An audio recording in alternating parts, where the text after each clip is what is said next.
مساء الفل على الكل، اهلا وسهلا بكم. السلام عليكم ورحمه الله وبركاته. مكملين معاكم في بطوله اتحاد غرب اسيا للناشئين تحت 17 سنه 2023 في عمان. طبعا النهارده انتهاء الجوله الاخيره من المجموعه الثانيه، كان في مباراتين النهارده منتخب الأردن ومنتخب سوريا، وفوز المنتخب الأردن بنتيجة 1-0، والمنتخب الأخضر السعودي أمام الإماراتي، وتعادل الإيجابي التعادل السلبي 0-0. هقول لكم نتائج وأفكركم حضراتكم بالنتائج المجموعة الأولى ونتائج المجموعة الثانية وترتيب المجموعة الأولى وترتيب المجموعة الثانية، وأقول لكم اللي وصل خلاص بالفعل المباراة نصف النهائي إن شاء الله يوم الاثنين القادم.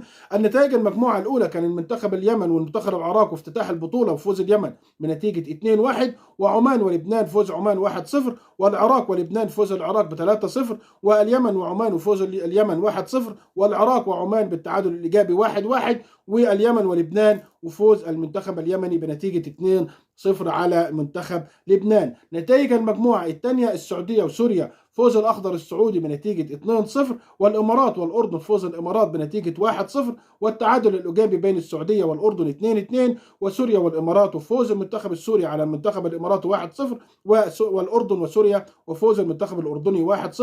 والمباراة الأخيرة وكان التعادل السلبي بين الأخضر السعودي والإمارات 0-0.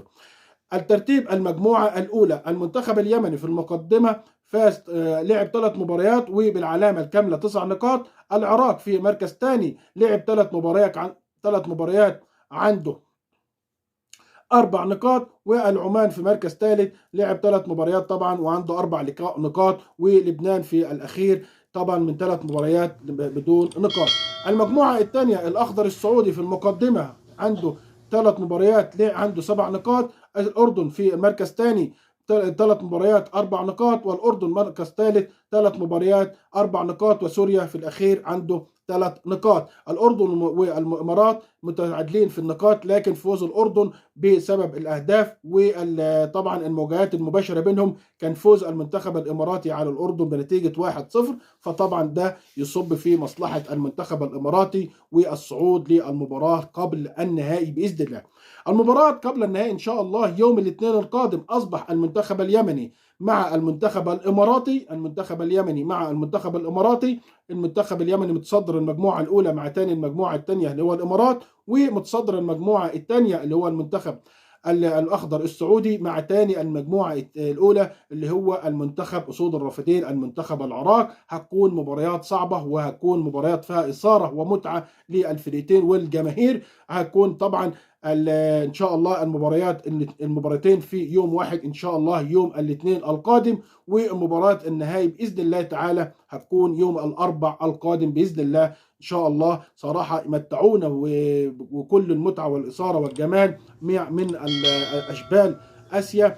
12 مباراة، كل مجموعة لعبت 6 مباريات.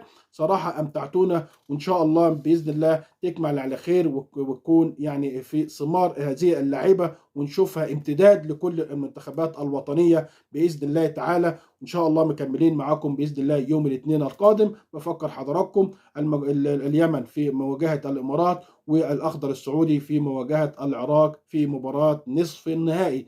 يا ترى إن شاء الله هنشوف مين المنتخبين اللي هيكونوا في نهائي بطولة غرب آسيا العاشرة عمان 2023 بإذن الله تعالى على ملعب السعادة.